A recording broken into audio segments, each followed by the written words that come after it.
The dying sun cast long shadows across the temporary Cheyenne encampment as 5 arrows pierced the hard-packed earth with decisive thuds. Each obsidian point caught the last fragments of daylight, like black diamonds, against the endless prairie that stretched beyond sight in every direction. Yazi's small hands trembled as he stared at the arrows, each representing a woman who could become his new mother. At 9 winters, he understood the weight of this moment, with the terrible clarity that comes to children who have witnessed too much death.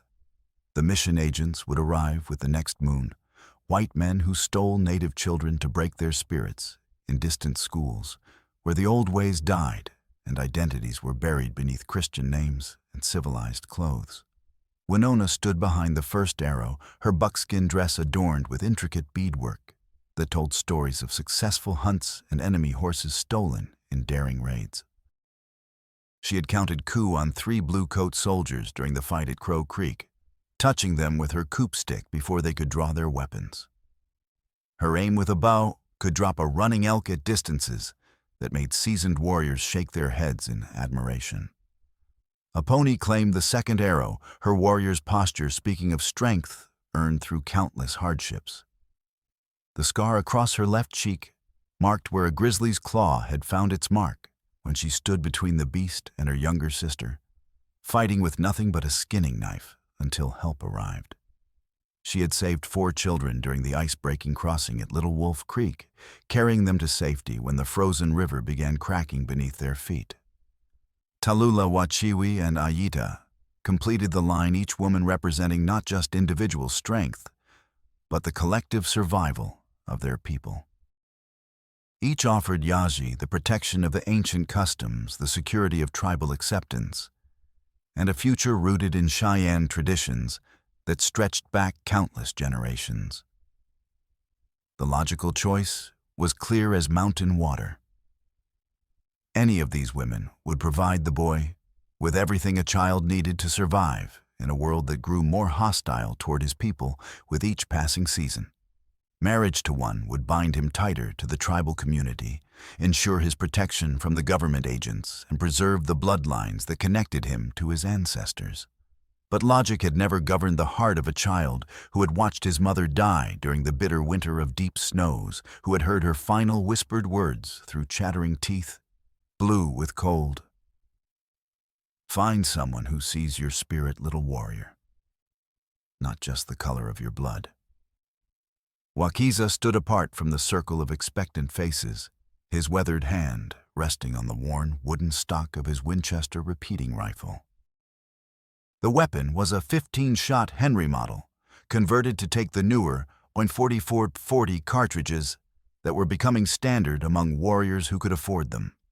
The scar across his knuckles a souvenir from when a captured Spencer carbine had misfired during the skirmish at Powder River caught the firelight as his fingers drummed a nervous rhythm against the metal receiver. At 34 winters, Wakiza bore the invisible wounds of leadership that marked every war chief who had guided his people through the endless retreat from white expansion. His face was all sharp angles and weathered plains carved by wind and hardship into something harder than the granite peaks that crowned the distant mountains. Dark eyes that had witnessed too much held depths that spoke of battles fought, friends buried, and difficult decisions made in the darkness before dawn. He watched his son's face in the flickering firelight, seeing the internal struggle playing out behind eyes that held too much understanding for such a young face. Part of him hoped Yazi would make the traditional choice the safe path that would bind them more tightly to the tribal community and ensure his protection from the white world's encroachment. But another part, and the part that remembered his wife's final words and the wisdom that had made her his most trusted counsel, waited to see what truth might emerge from a child's unclouded vision. The wind shifted across the prairie, carrying the scent of sage and wood smoke. And with it came the sound that would change everything, the creak of iron hinges and the soft sob of human despair echoing from the shadows at the camp's edge. Yazi's head turned toward the captured freight wagon, where an iron cage sat like a monument to white cruelty.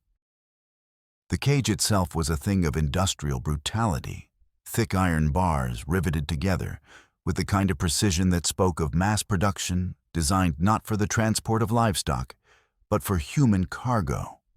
Its interior dimensions had been calculated to hold a person in discomfort without allowing enough space to lie down or stand fully upright. Inside, Clara Whitmore pressed herself against the rusted bars, her once fine blue traveling dress torn and stained with prairie mud. The dress had been her best when she boarded the Denver stage at Independence, a respectable garment of wool and cotton that marked her as a woman of modest means but decent character. Now it hung in tatters around a frame grown thin from days of captivity and irregular feeding. Her golden hair, once pinned with the careful precision of a woman who took pride in her appearance, now hung in tangled strands around a face marked by fresh bruises. But her cornflower blue eyes held a defiance that even days of captivity had failed to extinguish the stubborn fire of someone who had survived loss before and refused to be broken by it. The boy's gaze lingered on her face, and suddenly he was transported back to the mission school near Fort Laramie, remembering the white seamstress who had worked in the laundry rooms where stolen children toiled to earn their Christian salvation. She had been the only adult in that place of systematic cruelty who had looked at him and seen a person rather than a savage to be civilized. When the guards weren't watching, she had slipped him pieces of bread from her own meager rations, had spoken to him in quiet tones that held no condescension or pity, had treated him as if his thoughts and feelings mattered. Her small kindnesses had been a beacon of human decency, in a place designed to strip away everything that made him who he was. When he had finally escaped and made the dangerous journey home through hundreds of miles of hostile territory, those moments of compassion had been among the few bright memories he carried from that dark time. "Choose my son," Wakiza said quietly, his English careful and deliberate, in the way of someone speaking a language learned through necessity rather than birth. "Sun goes down. We cannot wait more." Yaji's finger rose, trembling slightly, in the evening air that carried the promise of coming winter. He felt the weight of tradition pressing down on him, like a physical burden and the expectations of his father's people.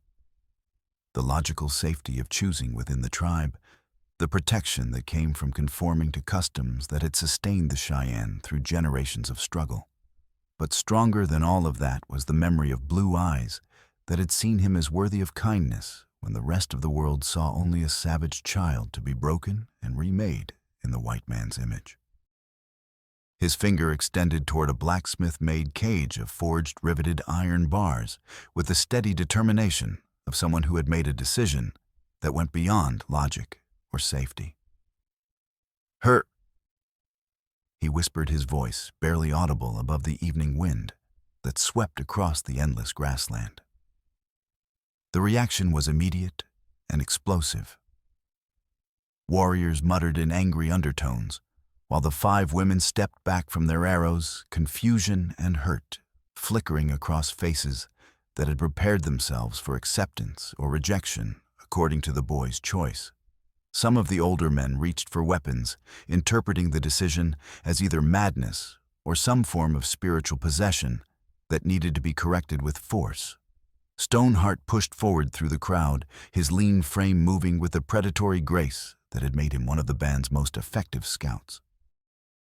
His face was sharp with angles that suggested mixed blood, perhaps French trader or Mexican vaquero somewhere in his ancestry, and his eyes held the kind of calculating intelligence that made him valuable in negotiations with whites. But those same eyes also held something darker, the bitter resentment of a man who had been passed over too many times, who had watched Wakiza's star rise among the tribal council while his own contributions were taken for granted. The jealousy ran deeper than winter frost, fed by years of perceived slights and a growing conviction that he deserved better than his current position. "The boy speaks with madness." Stoneheart declared, his voice carrying the practiced authority of someone accustomed to being heard in council. "White woman brings only trouble to our people. Trade her to the outlaws for rifles as they ask. We need weapons more than we need white woman's curse." But Yaji held his ground with the quiet stubbornness that marked him as his father's son, his young voice growing stronger with conviction as he spoke. She fed me when I was hungry at the white school. She saw me as person, not just Indian child to be broken and made white. His English was better than his father's, the product of months in the mission school where native languages were forbidden and Christian education was beaten into resistant minds. She cried for us when she thought no one could see. Clara's breath caught in her throat as the boy's words reached her through the iron bars. Through the haze of exhaustion and fear that had clouded her mind for days, recognition dawned like sunrise over the prairie. The thin Cheyenne boy who had tried to escape from the mission school only to be dragged back by the agents and beaten so severely that he couldn't walk for a week. She remembered slipping him portions of her own meals, remembered the way his eyes had lit up with gratitude and desperate hope.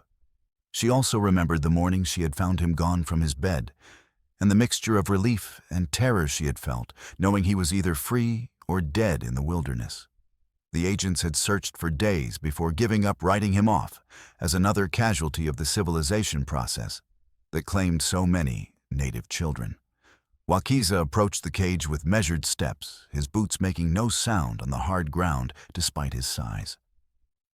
The lantern light carved harsh shadows across his angular features as he studied Clara's face with the careful attention of a hunter evaluating prey or a war chief assessing a potential threat. "Why my son choose you over his own people?" he asked in careful English, each word precisely formed, despite the accent that marked it as a second language learned through necessity rather than education. Clara straightened despite her cramped position, and the pain that shot through muscles stiffened by days of confinement. She had learned during her captivity that showing fear only encouraged cruelty, so she pushed down the terror that clawed at her throat and spoke with as much dignity as she could summon. "Because I saw him as a person when others saw only a problem to be solved," she replied, her voice steady, despite the split lip that made speaking painful. "And because I understand what it means to be alone in a world that doesn't want you." The admission hung in the air between them like smoke from a dying fire. Wakiza saw something in her eyes that he hadn't expected, not the fear or hatred he had encountered from other white captives, but a recognition of shared pain. This woman knew, Lost knew what it meant to be cast adrift by circumstances beyond control. Her dress, now torn and stained, had once marked her as respectable but not wealthy, the kind of woman who worked for her living, but maintained her dignity despite reduced circumstances. The calluses on her hands spoke of labor, with needle and thread, while the care with which she had tried to maintain her appearance even in captivity suggested someone who took pride in herself despite having little else to take pride in. Behind him, Yaji slipped his small brown hand through the bar's palm upward in a gesture of trust and invitation that transcended the barriers of race and circumstance. The boy's faith in his choice was absolute, unmarked by the doubt and calculation that would have characterized an adult's decision. Wakiza grasped his son's wrist, gently feeling the rapid pulse beneath fingers that trembled with either cold or emotion.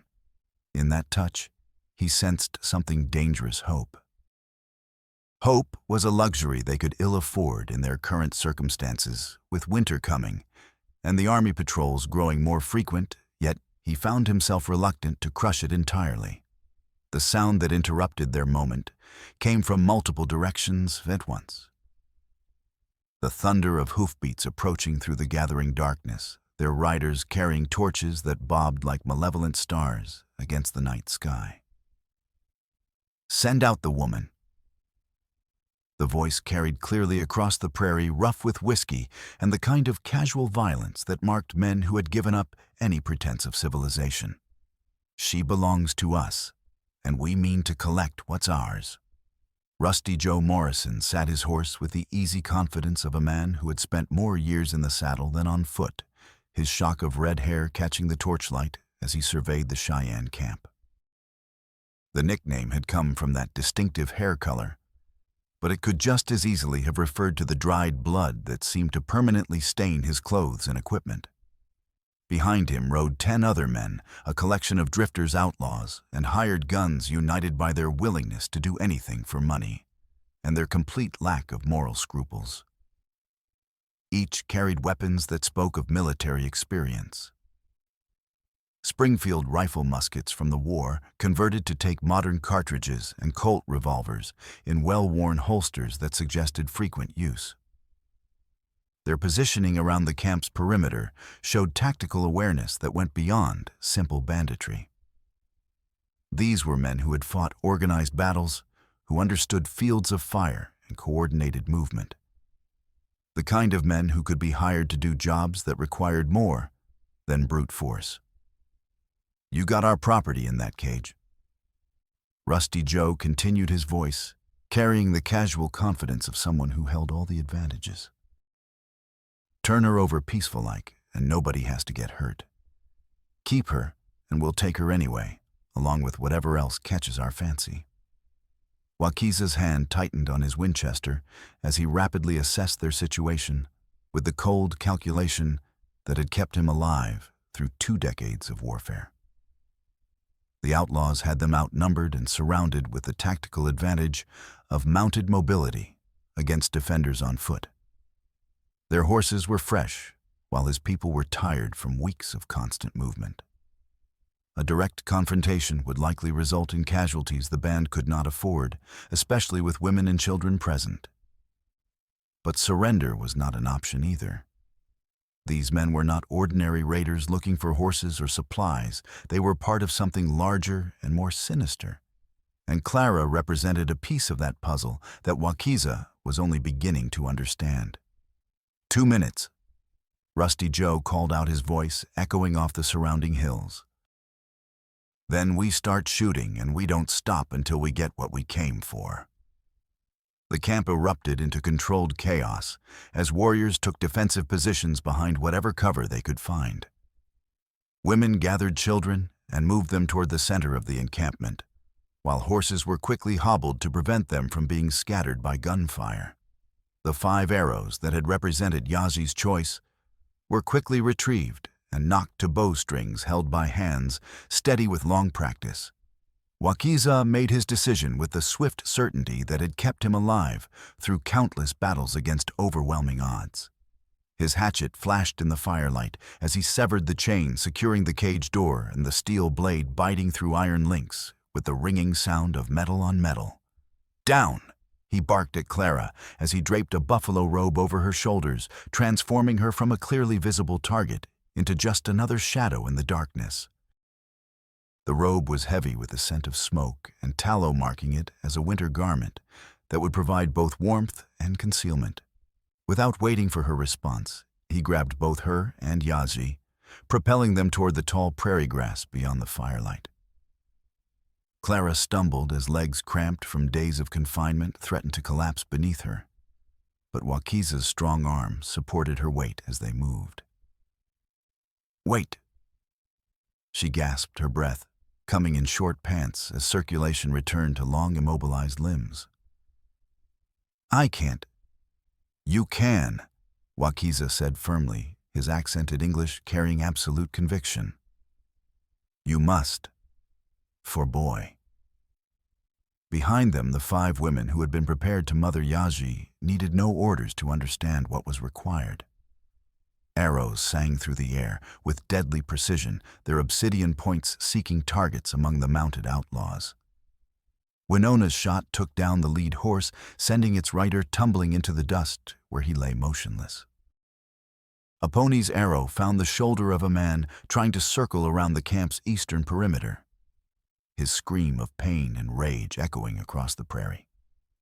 Return fire from the outlaws came in ragged volleys, muzzle flashes strobing in the darkness as they tried to locate targets among the scattered defenders. But their horses were spooked by the sudden violence and the smell of blood, making accurate shooting difficult, while the Cheyenne warriors knew how to use darkness and terrain to their advantage. As they reached the grass line, Wakiza caught a glimpse of Stoneheart slipping away from the camp in a different direction, moving with the purposeful stealth that marked him as one of the band's most skilled scouts. But there was something wrong about his movement too, deliberate, too focused on avoiding his own people rather than the enemy. The scout's departure was timed too perfectly with the outlaw's arrival, his route taking him toward a position where he could observe the battle's outcome without participating in it. A cold suspicion settled in Wakiza's gut like a stone. But there was no time to pursue it now, with bullets whining overhead and his son's life depending on their escape. He led Clara and Yaji through the tall grass at a crouch, using the undulating terrain and scattered buffalo wallows for cover. The grass whispered around them as they moved, each footstep carefully placed to avoid the dry stalks that would crack and reveal their position to pursuing ears. The prairie at night was a different world from the sun-baked landscape of day. Sounds carried differently in the cool air, scents were sharper and more distinct, and every shadow could conceal either salvation or death. Wakiza moved through this environment with the confidence of someone who had learned its secrets through years of necessity reading sign that would have been invisible to white eyes. "Where we go?" Clara whispered, her voice barely audible above the distant sound of gunfire that continued to echo from the direction of the camp. "River," Wakiza replied without slowing their pace. "Waterhide's tracks scent both, make harder to follow." The logic was sound, but Clara had no way of knowing that the spring rains had been heavier than usual this year, swelling Ash River far beyond its normal banks. What should have been a manageable ford had become a treacherous torrent that would test their courage and endurance to the limit. Behind them, the firefight continued with the deadly intensity of men fighting for their lives and honor. But the sounds were growing more distant with each step they took, and Wakiza allowed himself a small measure of hope that they might escape the immediate danger. That hope died when they reached the banks of Ash River and found it running dark and swift in the moonlight, swollen far beyond its normal boundaries by recent rains that had turned the usually placid stream into a churning torrent of muddy water and debris. The ford that Wakiza had planned to use was now marked only by the skeletal remains of a massive cottonwood tree that had been uprooted and carried downstream by the flood. Its bare branches reached toward the sky like the fingers of a drowning giant, a testament to the raw power of the water that surged around its trunk. "Can you swim?" he asked Clara quietly, though he suspected from her expression that he already knew the answer. She stared at the rushing water, her face pale in the moonlight as she contemplated the churning surface that reflected the stars like fragments of broken glass. "A little. Not in this." The sound of approaching voices through the grass made the decision for them. Their pursuers had followed their trail despite Wakiza's efforts at concealment, and the baying of hunting dogs added a new dimension of urgency to their situation. Wakiza quickly secured his lariat to a sturdy willow root, testing its strength before turning to help Clara down the muddy bank. The rope was braided rawhide, strong enough to hold a struggling horse, but thin enough to cut into flesh if not handled carefully. "Hold rope," he instructed, wrapping the line around her waist with practiced efficiency. "Don't let go no matter what happens." Her foot slipped on the wet earth just as she stepped into the current, and she pitched forward toward the rushing water with a gasp of terror that was lost in the river's roar. Wakiza's hands caught her arms, pulling her back against his chest as the current tugged at their legs with surprising strength. For a moment, they stood frozen in the shallows, breathing hard, her face inches from his in the moonlight. She could feel the solid strength of his chest against her back, could feel his heart hammering as rapidly as her own. The buffalo robe had fallen away, leaving her sodden dress clinging to her frame in a way that would have been scandalous under other circumstances. There was something electric in that moment of contact, a recognition that passed between them like current through water. Not attraction exactly, they were both too focused on survival for such luxuries, but an awareness of shared strength, shared determination to protect the boy who depended on them both. "Hold on," he said quietly, his breath warm against her ear despite the cold water swirling around their legs. "I am," she whispered, her voice steady despite the fear coursing through her veins. There was trust in her response, a faith in his ability to protect her that went beyond logic or reason. She barely knew this man had no basis for believing he would risk his life for a white captive. Yet something in his steady presence convinced her that he would not let her drown. Then Yazi's small voice cut through the moment, like cold steel. "Father, they come with dogs." Distant shouts and the splash of pursuing horses broke the spell that had held them frozen. Wakiza helped Clara across the deeper water, the rope around her waist providing security as the current tried to sweep them downstream toward rocks that would crush bones like dry sticks. The crossing was a nightmare of slippery stones and rushing water that filled their mouths and noses with the taste of mud and decay.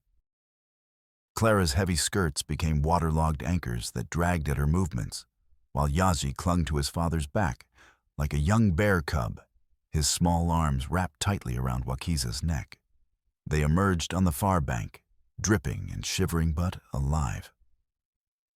Clara's dress clung to her frame in a way that revealed more than was proper, and she was acutely aware of how the wet fabric outlined curves that should have remained hidden.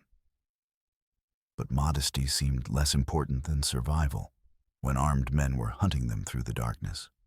As they climbed toward the ridgeline, she found herself stealing glances at the man who had risked everything to save her from a fate she didn't fully understand. There was something about the way he moved, purposeful, economical, utterly focused on the task at hand, that spoke of deep reserves of strength and competence. She had been around men all her life, but most had been soft creatures of civilization, made weak by comfort and routine.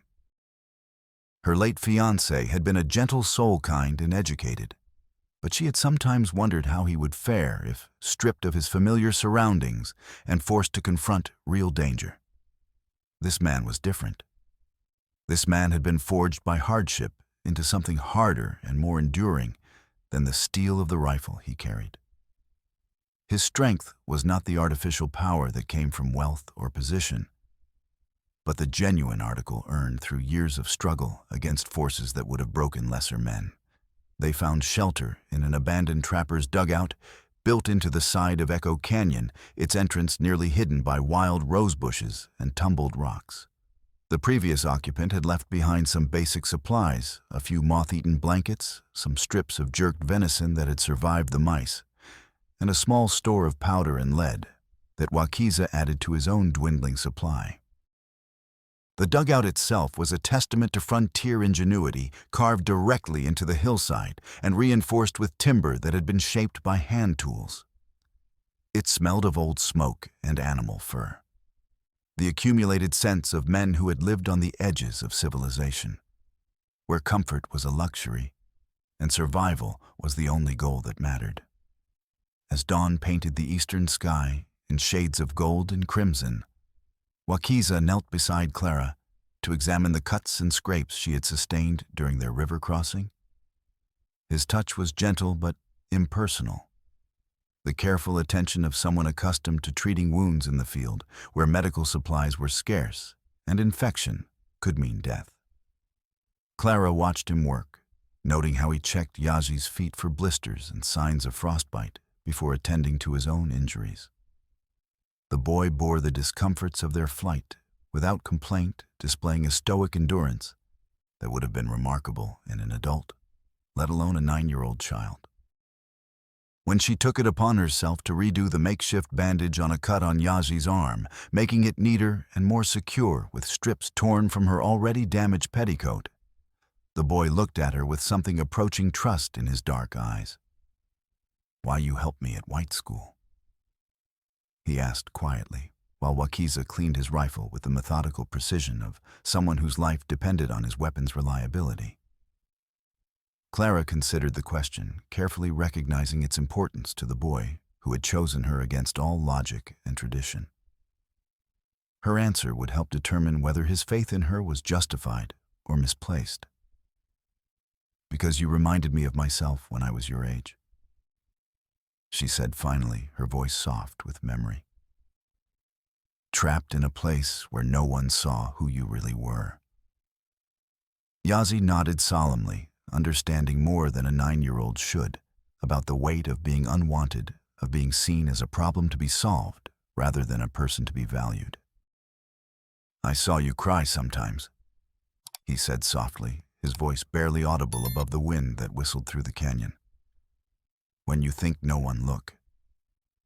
The admission hit Clara like a physical blow, forcing her to confront memories she had tried to bury.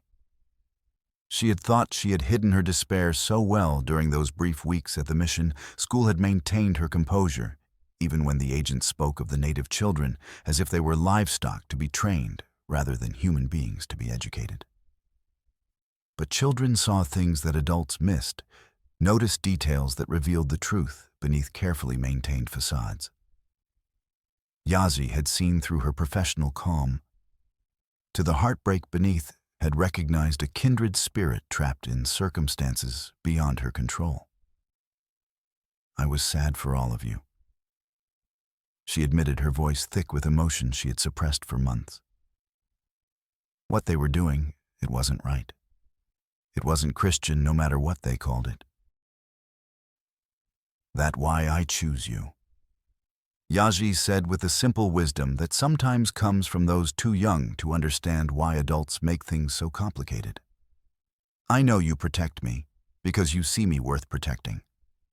The sound of distant gunfire echoing across the canyon reminded them that their pursuers were still out there, methodically searching for their trail.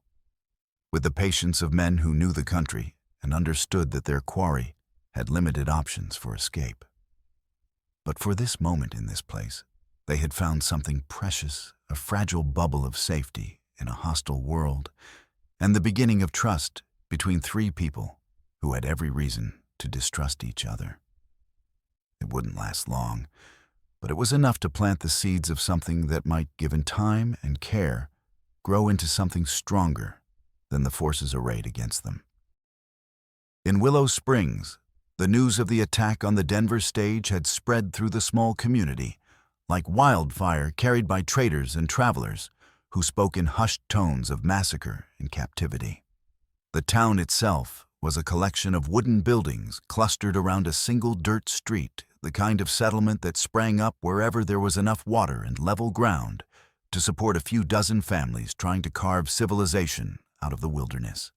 Deputy Marshal Frank Malcolm stood in the middle of Main Street, his tarnished badge glinting in the morning sun as he addressed a crowd of concerned citizens with the practiced authority of a man accustomed to having his word accepted without question.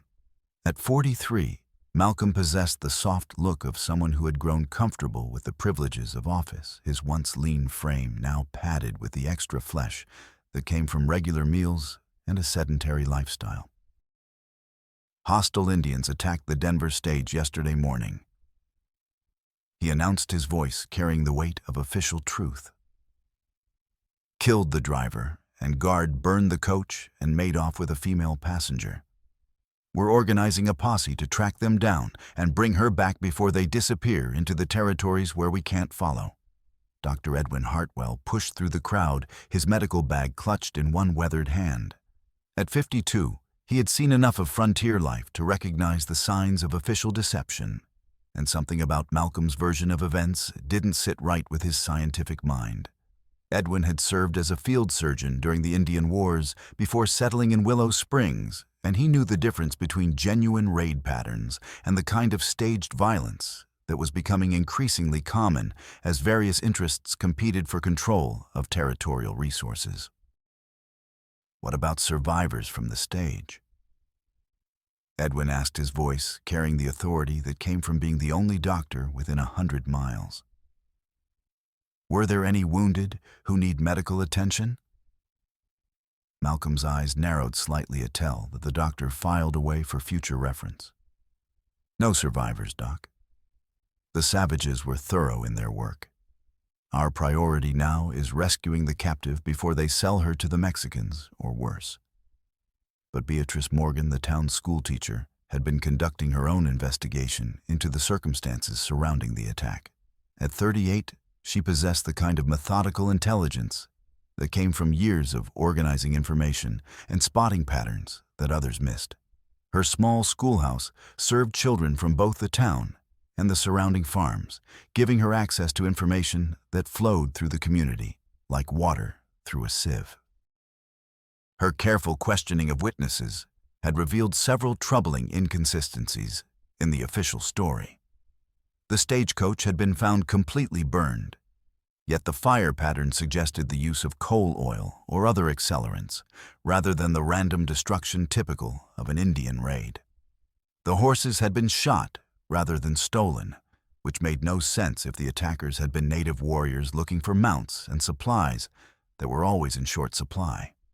Most troubling of all, real reliable witnesses had reported seeing Rusty Joe Morrison's gang in the area just hours before the attack.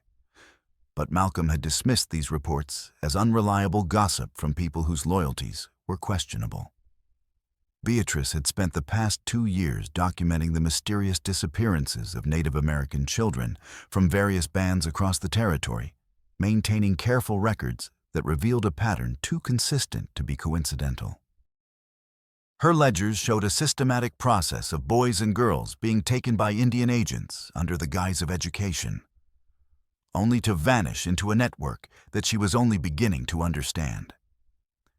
The connection between these disappearances and the current situation was still unclear, but her instincts, honed by years of dealing with children who often communicated more through behavior than words, told her that Clara Whitmore's capture was part of something much larger and more sinister than a simple raid. "Dr. Hartwell," she said quietly, pulling Edwin aside as the crowd began to disperse. "I need to speak with you privately. There are things about this situation that don't add up." They walked to her small schoolhouse on the edge of town, where Beatrice spread her ledgers and documents across her desk like pieces of a complex puzzle. The room smelled of chalk dust and children's lunches, the familiar sense of education and innocent routine that seemed incongruous with the dark patterns revealed in the carefully written entries. Edwin studied the documents with growing alarm, his medical training helping him spot connections and inconsistencies that might have escaped others. The picture that emerged was of a criminal enterprise that reached far beyond simple outlawry, involving corruption at multiple levels of territorial government and extending across state lines. "Good Lord," he murmured, removing his spectacles to clean them with nervous precision. "How many children are we talking about?" "At least 60 over the past 2 years. Beatrice replied, her voice tight with controlled anger. "All taken by agents claiming to have federal authority, all supposedly being sent to schools for education and Christian instruction. But when I tried to trace them through official channels, I hit nothing but dead ends and contradictory paperwork." Edwin's face grew increasingly grim as he absorbed the implications. As a doctor, he had taken an oath to do no harm. But he was also a veteran who understood that sometimes violence was the only effective response to systematic evil. "You think there's a connection to this stage attack?" "I think we're dealing with an organized criminal enterprise that reaches much higher than anyone suspects," Beatrice said grimly. "And I think that young woman's life depends on us figuring out who's really behind it before it's too late." Meanwhile, Henry Kowalski was facing his own crisis at his small farm 5 miles outside town. The 43-year-old Polish immigrant had been struggling to make a living from his 100-acre plot since arriving in the territory 5 years earlier. But recently, his difficulties had taken on a more sinister character that suggested systematic harassment rather than mere bad luck. His well had gone mysteriously dry after someone built a dam upstream on Ash River, cutting off the water flow that had sustained his crops since he first broke the prairie sod. His cattle had been scattered twice by night riders who struck without warning and vanished before he could mount a defense, leaving him to spend precious days rounding up animals that might have wandered anywhere across the vast grassland. Most troubling of all, his credit at the general store had been inexplicably canceled, forcing him to pay cash for supplies he could barely afford. When he had tried to protest, the store owner had simply shrugged and mumbled something about new policies from the Territorial Banking Authority. Now Bull Morrison, Rusty Joe's massive cousin, sat his horse in Henry's farmyard like a malevolent statue, flanked by two other men whose hands rested casually on their gun butts. At 6 feet 4 inches and nearly 300 pounds, Bull had earned his nickname through both his size and his temperament, and his presence at Henry's farm boded ill for the struggling farmer. Bull's appearance was carefully calculated to intimidate. His clothes were clean and well-maintained, marking him as someone with resources, while his weapons were high-quality pieces that spoke of serious money behind his operations. He wasn't just another drifter looking for easy prey, but part of something organized and well-funded. "This here's a generous offer, friend," Bull declared, holding out a legal document with the kind of flourish that suggested he enjoyed this part of his work. "More money than you'll ever see from trying to farm this worthless dirt." Henry studied the paper with the careful attention of a man who had learned not to trust official documents, especially when they were delivered by armed men. The legal language was complex and full of whereas clauses, but the intent was clear sign and lose everything his family had worked for over the past 5 years. The document would transfer not just his land, but his water rights to something called the Quicksilver Mining Consortium, a name that meant nothing to Henry, but which carried the weight of serious legal authority. The sum offered was substantial enough to seem fair to a casual observer, but Henry knew it was a fraction of what the land would be worth if the rumors about mineral deposits in the area proved true. "And if I refuse?" he asked, though he suspected from Bull's expression that he already knew the answer. Bull's smile was cold as winter frost, the expression of a man who had given this speech many times before and knew exactly how it would end. "Accidents happen out here, friend. Fires, floods, stampedes. Would be a real shame if something happened to that pretty daughter of yours in town." The threat hung in the air like smoke from a gun barrel, unmistakable in its intent. Henry's daughter Mary worked as a seamstress at the boarding house, living independently, but sending half her wages home to help support the farm. The idea of these men threatening her made Henry's blood run cold, but it also stiffened his resolve in a way that mere financial pressure could not have achieved. "I need time to consider your generous offer," he said carefully, his accent thickening with emotion, as it always did when he was upset. Bull's expression darkened like storm clouds gathering over the prairie. "You got until tomorrow's sunset. After that, the offer expires permanently, and you deal with whatever consequences follow." As the men rode away, Henry noticed they headed north toward the mining camps, rather than back toward town. That meant they were working directly for whoever controlled the Quicksilver operation, rather than through the usual channels of territorial law enforcement. It also meant that whatever was happening was part of a larger pattern of intimidation and land grabbing that had been quietly occurring throughout the region. Henry had survived the potato famine in Ireland before immigrating to America, had endured the hardships of homesteading on a frontier where survival was never guaranteed, had buried his wife when cholera swept through the territory 3 years earlier. He was not a man easily frightened, but he was also not a fool who would throw his life away on a gesture of pointless defiance. These men had the resources and ruthlessness to make good on their threats, and he had no legal recourse in a system that seemed designed to favor the wealthy and connected over honest farmers trying to build something lasting. But he also knew that surrender would mean losing everything his family had sacrificed to build, would mean that his wife's death and his daughter's struggles had been for nothing. It was time to ride into town and have a conversation with Dr. Hartwell and Miss Morgan. If the entire territory was facing some kind of organized threat, they needed to work together to have any hope of surviving it. The pieces of a vast conspiracy were beginning to move across the board like chessmen in the hands of a master player. But none of the victims understood yet how their individual struggles were all connected, all part of a carefully orchestrated campaign designed to control land resources and human lives across the entire territory.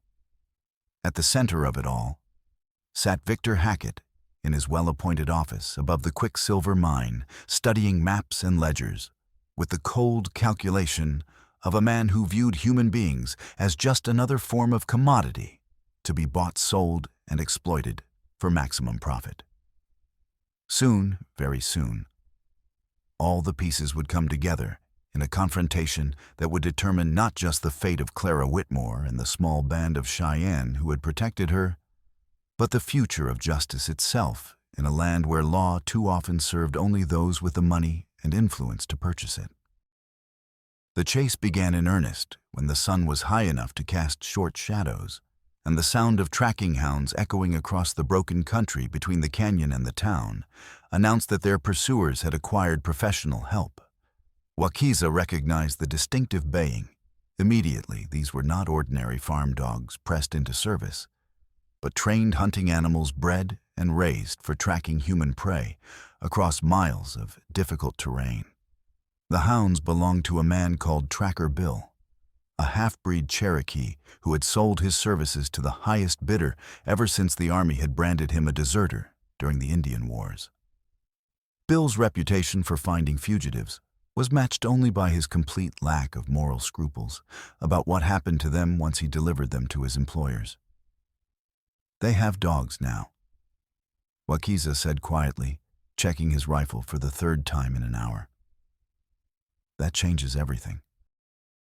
Clara felt her heart sink as the implications hit her with the force of cold water. She had hoped their river crossing would confuse any pursuit, but tracking hounds could follow scent through water, could distinguish between individual smells, even hours after a trail had gone cold. "How long do we have?" she asked, surprising herself with how calm her voice sounded, despite the terror clawing at her throat. "Until they reach river. Maybe 1 hour, maybe less." Wakiza's expression was grim as he studied the terrain ahead of them, calculating distances and obstacles with the eye of someone who had spent half his life running from enemies. "We need reach town before they run us down in open ground?" They began their descent on the far side of the canyon, using a game trail that switched back down through jumbled rocks and scattered pine trees that provided intermittent cover. Yadji moved with the sure-footed confidence of a child raised in rough country, but Clara struggled with the uneven terrain in her town shoes and the long skirts that caught on every branch and rock. The dress that had once been her finest was now a sodden, torn liability that announced her presence to anyone within hearing distance. More than once she found herself wishing for the practical clothing of frontier women garments designed for hard use rather than social acceptability. When she stumbled on loose scree, sending a small avalanche of stones clattering down the slope with noise that echoed off the canyon walls, Wakiza caught her arm to steady her. The contact was brief but electric, and she found herself very aware of his strength and the careful way he handled her as if she were something precious that might break under rough treatment. "Thank you," she breathed, looking up into dark eyes that held depths she was only beginning to understand. "Stay more close," he replied, but his voice was softer than before, and his hand lingered on her arm a moment longer than necessity required. They reached the bottom of the canyon just as the sound of hoofbeats echoed off the walls above them, accompanied by the excited baying of dogs that had found fresh scent. Stoneheart's betrayal had given their pursuers a significant advantage. The scout knew all of Wakiza's preferred routes and hiding places could anticipate his movements with the precision of long familiarity. But there was more to Stoneheart's treachery than simple jealousy or the promise of white man's gold. The scout harbored a deeper resentment that went back to a raid 3 years earlier, when Wakiza had overruled his plan to attack a cavalry patrol that Stoneheart insisted was vulnerable to ambush. Wakiza's caution had saved lives, but it had also cost Stoneheart the kind of dramatic victory that would have elevated his status among the warriors. The fact that subsequent events had proven Wakiza right, the patrol had been bait for a trap that would have decimated the war party, only made Stoneheart's humiliation more complete. Now he had found a way to achieve both revenge and profit, guiding white killers to his former brothers, while telling himself that survival required such compromises. The rationalization was thin, but it was enough to let him sleep at night while counting the silver dollars that Victor Hackett's organization paid for information about Indian movements. The next few hours became a deadly game of cat and mouse across the broken country between the canyon and the town.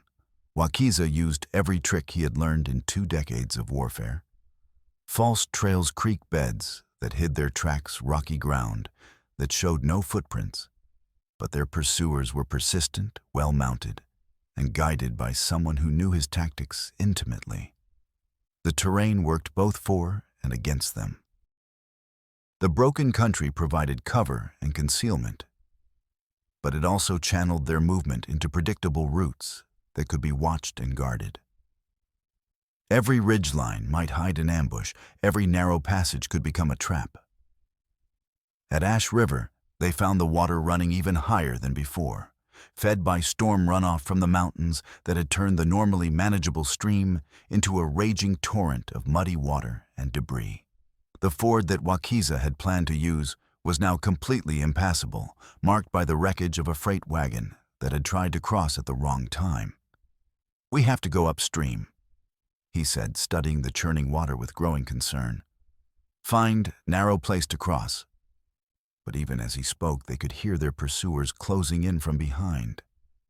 The baying of the hounds was getting louder, accompanied by the shouts of men who knew they were close to running their quarry to ground. The dogs had found their scent trail despite all of Wakiza's efforts at concealment, and time was running out fast.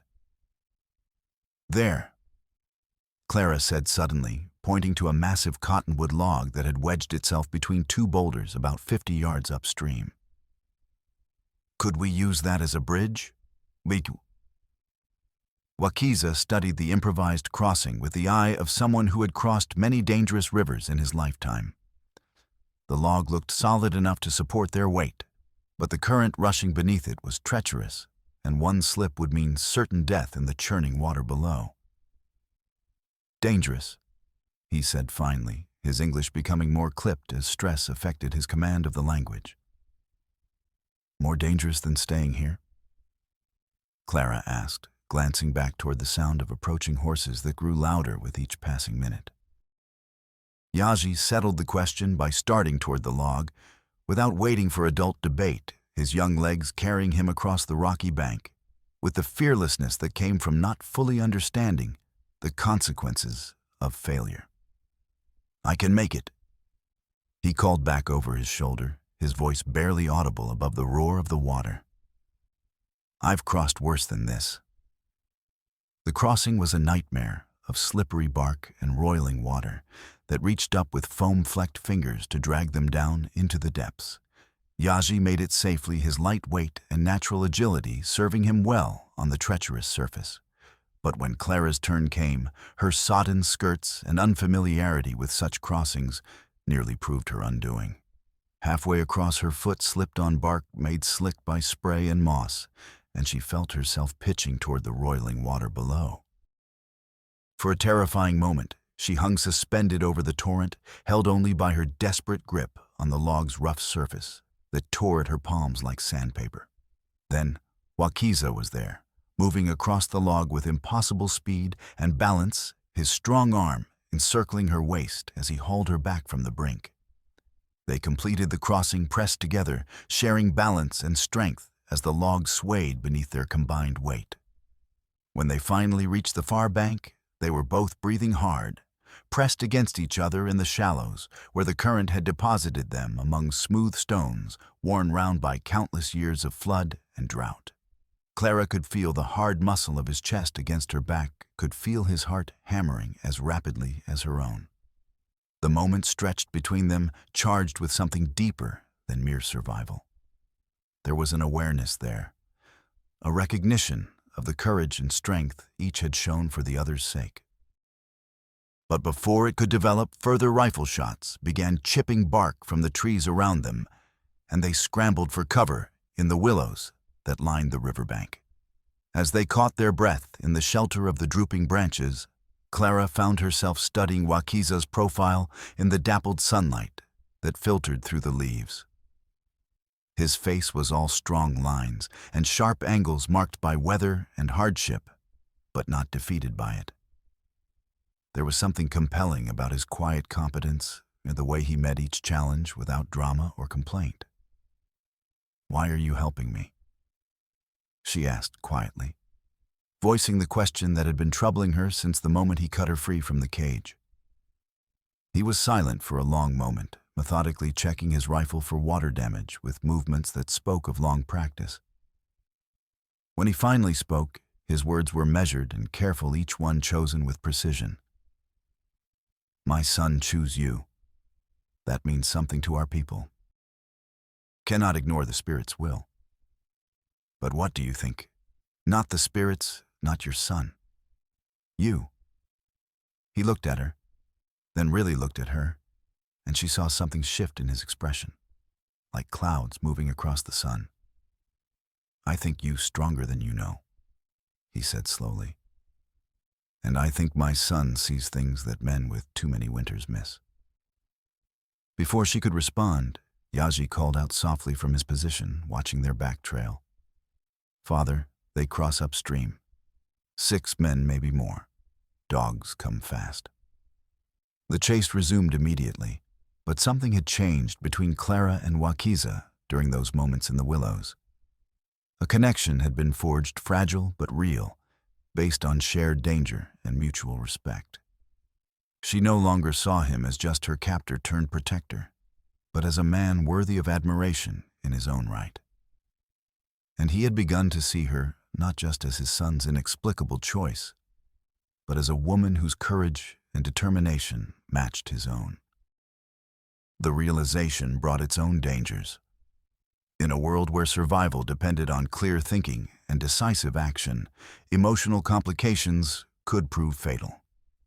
But as they made their way through the increasingly familiar landscape toward Willow Springs, both found their thoughts returning to those moments of closeness, to the electric charge that had passed between them when their eyes met. Behind them, their pursuers pressed forward with the relentless determination of men who knew that failure would cost them more than just their quarry. The stakes were higher than a simple kidnapping, and everyone involved was beginning to understand that the outcome of this chase would determine far more than the fate of one white woman and the Indians who had chosen to protect her. The sun was past its zenith when they finally spotted the buildings of Willow Springs in the distance. But their relief was tempered by the sight of armed men patrolling the streets with the systematic thoroughness of soldiers rather than concerned citizens. Deputy Malcolm had clearly been busy organizing his version of a rescue operation, and the number of rifles visible in doorways and alleys suggested that he had convinced the townspeople they faced an imminent Indian attack. They reached the outskirts of Willow Springs just as the sun was setting, painting the sky in shades of orange and purple that reminded Clara of the stained glass windows in the church, where she had been married and widowed within the span of 2 short years. The town looked deceptively peaceful from a distance, with smoke rising from chimneys and warm light spilling from windows. But the presence of armed men patrolling the streets told a different story. Deputy Malcolm had clearly been busy organizing his version of a rescue operation, and the systematic way the patrols moved suggested military training rather than the casual vigilance of concerned citizens. These men had been positioned to watch specific approaches to the town, had been given orders about fields of fire and coordinated responses, Dr. Hartwell's clinic sat on a side street near the church, a modest wooden building with a hand-painted sign that had been touched up so many times that the letters were barely legible. The structure had been built in the early days of the settlement, when lumber was scarce, and every board had to be hauled in by ox-drawn wagon across hundreds of miles of hostile territory. Edwin saw them coming from his position at the window and opened the door before they could knock, his weathered face creased with relief and concern in equal measure. "Quickly inside," he urged, ushering them into his examination room. "The whole town's been turned upside down looking for you. Malcolm's got everyone convinced they're about to be massacred by bloodthirsty savages." As he began cleaning Clara's various cuts and scrapes with the gentle efficiency of someone who had treated thousands of wounds over the years, Edwin filled them in on what had been happening in town. Malcolm's story about savage Indians and helpless captives had been accepted by most of the citizens, but a few people had begun asking uncomfortable questions about the inconsistencies in the official version of events. "Beatrice Morgan has been digging into the territorial records," Edwin explained as he worked his hands steady despite his obvious agitation. "She thinks there's more to your situation than a simple kidnapping, and I'm beginning to agree with her." "She's right," Clara said, and began telling them what she could remember about her capture and the conversations she had overheard between her captors during the long days of confinement. The picture that emerged was even more disturbing than Edwin had suspected. This wasn't just about one woman's misfortune, but about a systematic campaign of kidnapping and trafficking that stretched across state lines and involved corruption at the highest levels of territorial government. "So they were planning to sell you to someone specific?" he asked when she finished her account. "Someone in San Francisco, from what I could gather. They spoke of buyers who paid premium prices for certain types of women." Clara's voice was steady, but Edwin could see the horror in her eyes as she relived those conversations. Before anyone could respond, the clinic door burst open with enough force to rattle the windows in their frames. Deputy Malcolm stood in the doorway, with 3 armed men flanking him, his badge catching the lamplight, as he surveyed the room with cold satisfaction. The deputy had changed since Edwin had last seen him, his soft face now marked by a hardness that spoke of recent violence. His clothes were travel-stained, and his boots carried mud that hadn't come from Willow Springs' dusty streets. This was a man who had been riding hard and doing dirty work in the process. "Step away from the prisoners, Doc." Malcolm commanded, his hand resting on the walnut grip of his Colt revolver. "This is official federal business now." Edwin straightened to his full height, all 5 feet 6 inches of indignant physician, facing down 4 armed men without flinching. His years as a cavalry surgeon had taught him that bullies often back down when confronted with absolute moral certainty. "These people are under my medical care," he declared, his voice carrying the authority that came from being the only doctor within 100 miles. "They're not going anywhere until I'm satisfied they're fit to travel. The woman is a kidnap victim, and the Indian is her captor," Malcolm declared with the practiced authority of someone accustomed to having his word accepted without question. "That makes this a matter for federal law enforcement." But Beatrice Morgan chose that moment to arrive, her arms full of official documents and ledgers that she spread across Edwin's examination table with the flourish of someone revealing a winning hand in poker. Her timing was either incredibly fortunate or carefully planned. Edwin suspected the latter given her talent for organization. "Actually, Marshal," she said sweetly, her tone belying the steel in her eyes, "I think you'll find this very interesting reading." The papers she displayed revealed a pattern of corruption and conspiracy that reached from the territorial capital to the outlaw camps scattered across the frontier.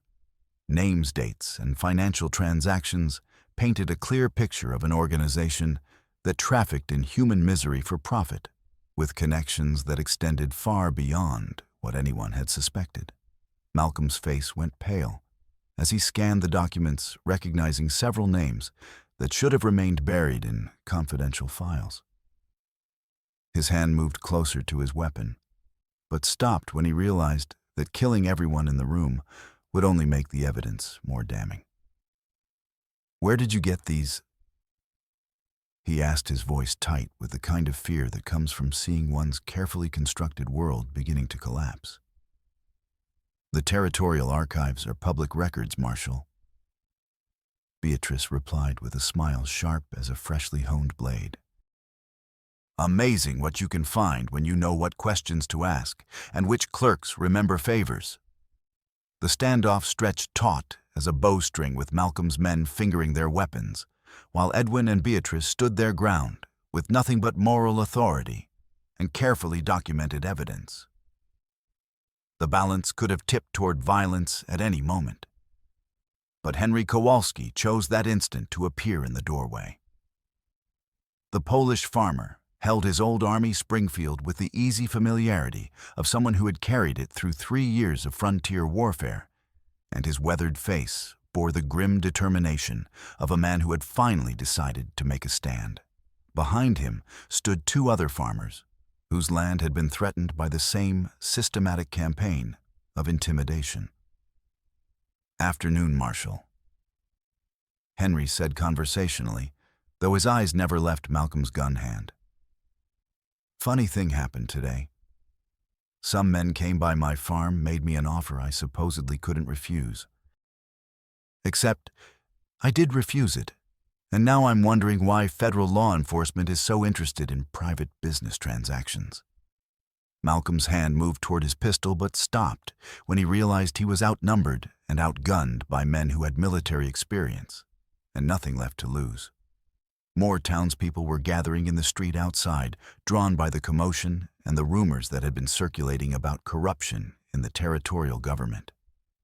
"This isn't over," Malcolm snarled, backing toward the door with his men following close behind. "You people are making a big mistake interfering with federal law enforcement. There'll be consequences for this." As soon as the door closed behind them, Edwin barred it and pulled the curtains shut. The immediate danger had passed, but everyone in the room understood that it was only a temporary reprieve. "We need to get you out of town," Edwin told Wakiza. "Malcolm won't give up that easily, and he's got more resources than we do." But Clara had been thinking about everything she had learned since her capture, and a plan was beginning to form in her mind. The evidence Beatrice had gathered was damning, but it wasn't enough to bring down the entire conspiracy. They needed something more, something that would force the real powers behind the operation to show themselves.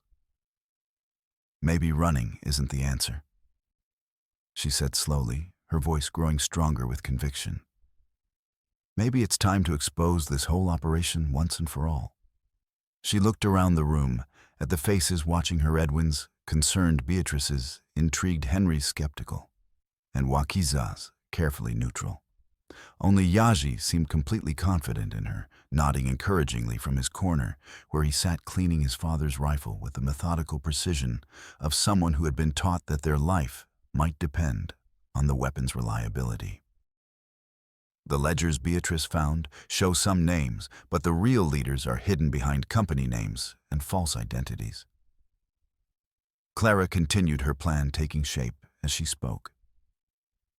"We need to make them show themselves, force them into the open, where they can be identified and arrested." "What you have in mind?" Wakiza asked, though his tone suggested he already suspected he wouldn't like the answer. Clara's smile was sharp as winter wind, the expression of someone who had been pushed too far and was finally ready to push back. "We're going to give them exactly what they want, and then we're going to make them pay for it." The plan she outlined was audacious in its simplicity and terrifying in its risks. They would use Malcolm's own corruption against him, creating a situation that would force the entire conspiracy into the open, where it could be documented and exposed by federal authorities who couldn't be bought or intimidated. Too dangerous, Wakiza said flatly, when she finished explaining his English, becoming more clipped as emotion affected his command of the language. If something goes wrong, if they kill you, something's already gone wrong. Clara interrupted her passion, making her voice ring with conviction that filled the small room. These people have been destroying lives for months, maybe years. How many women have they sold into slavery? How many children have they stolen from their families? How many honest farmers have they driven off their land through intimidation and murder? Her words hit home with everyone in the room. But Wakiza had spent too many years protecting his son to be swayed by emotional appeals alone, no matter how justified they might be. And if we fail, if they kill us all and the evidence disappears, then at least we'll have tried to stop them. Clara replied, her voice steady despite the magnitude of what she was proposing. And maybe our deaths will provide enough evidence to bring in federal investigators who can't be corrupted. Yazi had been listening quietly from his corner, and now he spoke up with the clarity that sometimes comes from those too young to understand why adults make things so complicated. Father, she speaks truth. Running away won't stop them from hurting other people. Mother always said we must fight for what is right, even when it is dangerous. The boy's words hit Wakiza like a physical blow, invoking the memory of his wife's wisdom and moral courage. In his son's simple statement, he heard an echo of the woman who had shaped his understanding of honor and duty, reminding him that sometimes the hardest choice was also the right choice. "What do you need us to do?" he asked Clara, though his expression made it clear that he was far from comfortable with the decision. The next few hours were a flurry of preparation as they worked out the details of their desperate gambit. Beatrice used her contacts in the territorial government to send word to federal authorities in Denver, while Edwin began preparing medical supplies for what was certain to be a violent confrontation. Henry proved invaluable with detailed knowledge of the terrain around the Quicksilver mine and the various hideouts used by Victor Hackett's organization.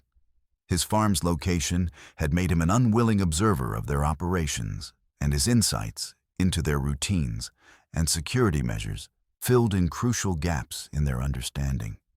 But the most dangerous part of the plan required Clara to do something that went against every protective instinct Wakiza possessed. She would have to walk back into the hands of the people who had nearly destroyed her, trusting that their desperate gamble would pay off before it was too late. "Cannot let you do this," he said, as they made final preparations in the pre-dawn darkness, his voice rough with emotion he was trying to suppress. "Too many things can go wrong. Too many ways for you to die." Clara looked up from checking the small derringer that Edwin had provided for her protection, her face calm, despite the magnitude of what she was about to attempt. The weapon was a .41 caliber Philadelphia model, small enough to conceal but powerful enough to stop a man at close range. "You have to let me," she said firmly, her voice brooking no argument. "I'm the only one who can get close enough to Malcolm and his buyers to gather the evidence we need. They'll be watching for you specifically, but they'll expect me to try to escape, not to walk back into their hands, willingly." The logic was sound, but that didn't make it any easier for Wakiza to accept. Over the past 4 days, Clara had become more than just his son's inexplicable choice, or a symbol of the injustices they were fighting. She had become someone he cared about, someone whose safety mattered to him in ways he didn't fully understand or trust. "Promise me something," he said quietly, his dark eyes reflecting the lamplight, as he struggled with words in a language that felt inadequate for what he needed to say. "What? If it goes wrong, if they discover what you're really doing, don't try to be hero. Just run. Get away however you can." Clara smiled, and for the first time since he had met her, it was a smile completely free of fear or uncertainty. "I promise to be smart about it. That's the best I can do." As she prepared to leave for her rendezvous with danger, Clara found herself thinking about the strange turns her life had taken since boarding that ill-fated stagecoach in Independence. A week ago, she had been a lonely seamstress, heading west to start over, carrying nothing but her sewing supplies and a heart full of modest hopes for a quiet life of honest work. Now she was about to walk deliberately into the hands of the people who had nearly destroyed her, all for the sake of a Cheyenne boy who had seen something worth saving in her, and a man who had shown her what real courage looked like. But it was more than duty or justice that drove her now, though she couldn't quite admit it to herself yet. It was the memory of strong arms pulling her from rushing water, of gentle hands tending her wounds, of dark eyes that saw her not as a burden or a possession, but as a person worthy of respect and protection. She was doing this for Wakiza, even if the words remained unspoken between them.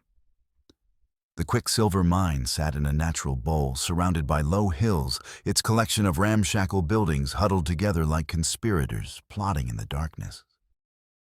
The main structures were built from rough timber and corrugated iron, functional rather than attractive, designed to extract maximum profit from the earth with minimum investment in comfort or safety. Clara approached on foot through the scrub brush and scattered boulders that provided cover around the perimeter of the complex. The night air was cold enough to make her breath visible, and she pulled Edwin's borrowed shawl tighter around her shoulders as she made her way down the hillside. According to the intelligence Henry had gathered through careful observation over the past months, this was where the final exchange would take place. Malcolm had arranged to meet Victor Hackett and the mysterious buyer who had been willing to pay an extraordinary sum for what the documents euphemistically called specialty merchandise. What Malcolm didn't know was that Clara carried more than just Edwin's derringer concealed in her clothing. The doctor had provided her with a small vial of silver nitrate that would leave permanent stains on anything it touched, including the hands of anyone who handled money or documents during the transaction. More importantly, Beatrice had given her a carefully prepared list of questions and specific names to mention, designed to force the conspirators to reveal the full scope of their operation. The school teacher had spent years documenting the disappearances of Native American children, and she knew exactly what information would be most damaging in a federal investigation. Clara's heart hammered against her ribs as she made her way down the hillside toward the mine buildings, every shadow seeming to hide a potential threat, every sound making her freeze in terror that her presence had been detected by sentries. But she reached the main building without incident, pressing herself against the rough wooden wall as she crept toward a grimy window that glowed with lamplight. What she saw and heard in the next hour would have been enough to hang all of them if the territorial courts had been inclined to pursue justice against men with serious money and political connections. Malcolm was there, along with 5 other men she didn't recognize. One was clearly Victor Hackett, a tall, well-dressed man with soft hands and the pale complexion of someone who had never done physical labor. His clothes were tailored Eastern fashion, and he wore a gold watch chain that caught the lamplight with every movement. The others appeared to be buyers examining documents by lamplight while discussing prices and delivery schedules with the casual callousness of livestock dealers. Their conversation revealed the true scope of the conspiracy that went far beyond anything the people of Willow Springs had imagined. It wasn't just about trafficking women and children, though that was certainly part of it. The real goal was systematic control of territorial resources through a combination of legal manipulation, violent intimidation, and strategic corruption of government officials. They were buying and selling human beings, not just for the immediate profit, but as part of a larger campaign to drive Native American tribes off valuable land and eliminate small farmers who might interfere with mining operations. Children like Yaji weren't just being sold for labor in distant factories. They were being used as hostages to control entire communities, with the threat of permanent separation serving as a weapon more effective than cavalry charges or artillery bombardments. Clara felt physically sick as she listened to these men discuss human lives, like commodities, calculating profit margins, and discussing market demand with the same tone they might use to evaluate livestock. But she forced herself to memorize every detail, every name, every transaction they mentioned. The silver nitrate vial felt heavy in her pocket, a small weapon that might prove decisive if she could find the right moment to use it. But first, she needed to gather enough evidence to ensure that the entire conspiracy would be exposed, not just these particular criminals. Then disaster struck with the swiftness of a rattlesnake's bite. A hand clamped over her mouth from behind, cutting off her startled gasp, while another arm encircled her waist in an iron grip that spoke of considerable strength. A familiar voice whispered in her ear, and her blood turned to ice water in her veins. "Thought you were smart, didn't you, coming back here all by yourself?" Stoneheart's betrayal ran deeper than anyone had realized. He wasn't just working with Rusty Joe's gang, he was a full partner in the trafficking operation, using his knowledge of tribal movements and customs to identify and target vulnerable individuals for capture. His resentment of Wakiza had made him receptive to Victor Hackett's offers of employment, and he had been feeding information to the conspiracy for months. "Bring her inside," Malcolm called when Stoneheart dragged Clara through the door of the main building, his voice carrying the satisfaction of a man whose careful planning had finally paid off. "Our buyer's been very eager to examine the merchandise." The man who stepped forward from the shadows made Clara's blood run cold with recognition. She had seen his face on wanted posters in post offices from Missouri to Colorado. Lucas the Snake Silverton, a notorious criminal who specialized in the kind of abductions and forced servitude that operated in the darkest corners of frontier society. Silverton was not the crude outlaw she had expected, but a well-dressed man who might have passed for a successful businessman in any eastern city. His clothes were expensive, his manner refined, and his voice carried the kind of educated accent that suggested considerable advantages in his background. But his eyes held the flat coldness of a predator that had learned to mimic human emotion without ever experiencing it. "She's perfect," Silverton said, circling Clara like a buyer evaluating livestock. "Young, strong, intelligent enough to be useful, but not so clever as to cause problems. She'll bring top dollar in the San Francisco market." "What about the Indian and the boy?" Victor asked, his soft voice carrying an undertone of cruelty that belied his gentleman's appearance. Malcolm shrugged with casual indifference, as if discussing the weather rather than murder. "Stoneheart knows where to find them. We'll take care of that problem permanently once this transaction is complete." Clara felt her carefully laid plans crumbling around her like a house built on sand. Without the element of surprise, she had no way to gather the evidence they needed or signal for help from Wakiza and the others. Worse, her capture had revealed the location and plans of the man who had risked everything to protect her. But she had underestimated the depth of the connections that had been forged over the past few days, and the lengths to which desperate people would go to protect those they had come to care about. Henry Kowalski had been watching the mine from his concealed position on the hillside, and when he saw Clara being dragged inside, he knew their plan had gone catastrophically wrong.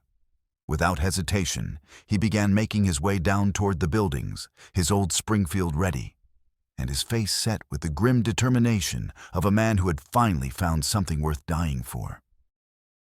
At the same time, Edwin and Beatrice were approaching from the opposite direction, carrying not just medical supplies, but also several sticks of dynamite that the doctor had borrowed from the mine's own powder magazine during an earlier reconnaissance mission. If their plan had worked, the explosives would have been used to create a diversion. Now they might be needed for something more desperate. And somewhere in the darkness, Wakiza moved with the silent efficiency of a hunter whose prey had threatened everything he held dear. His rifle was loaded with cartridges he had been saving for emergencies. His heart was filled with cold rage, and his mind was focused on one simple objective: getting Clara out alive, no matter the cost to himself. The stage was set for a confrontation that would determine not just their own fates, but the future of the entire criminal enterprise that had been terrorizing the territory for months. In the lamplit building at the center of the mine complex, men who thought they held all the cards were about to discover that their victims had been preparing a few surprises of their own. Clara closed her eyes and tried to steady her breathing, drawing on reserves of courage she hadn't known she possessed. She had kept her promise to be smart about the risks, but now it was time to discover whether being smart would be enough to keep them all alive. The next few minutes would tell the tale, one way or another. The explosion came without warning, a thunderclap of sound and flame that shattered the relative quiet of the mine compound and sent shock waves rolling across the surrounding hills. Henry Kowalski had spent enough time around mining operations to know exactly where to place dynamite for maximum effect. And his target, the mine's main powder magazine, erupted in a ball of orange fire that lit up the night sky and could be seen for miles around. The blast wave shattered every window in the complex and sent debris raining down like deadly hail. Men came stumbling out of buildings with their ears ringing and their night vision destroyed by the brilliant flash. Horses screamed and broke their tethers, adding to the chaos as they ran wild through the compound. In the main building, the lamp went out immediately, plunging the interior into darkness, broken only by the orange glow filtering through the windows. Clara felt Stoneheart's grip loosen in his surprise, and she drove her elbow back into his ribs with all the force she could muster. The scout doubled over with a grunt of pain, and Clara tore free from his grasp, diving behind an overturned table as gunfire erupted throughout the compound. Malcolm's shot went wild in the darkness, the bullet splintering wood somewhere behind her. Edwin and Beatrice had reached the perimeter by then, and the doctor's experience as a cavalry surgeon served him well. He laid down covering fire with his old service revolver, while Beatrice used the confusion to grab documents that had been scattered by the blast evidence that would be crucial in bringing the surviving conspirators to justice. But the real battle was just beginning, and everyone involved understood that the stakes were higher than simple survival. Victor Hackett's hired guns rallied quickly, their military training showing as they organized a coordinated response to the attack. These were not ordinary drifters or casual outlaws, but professional killers who had fought in organized campaigns and knew how to function as a unit under fire.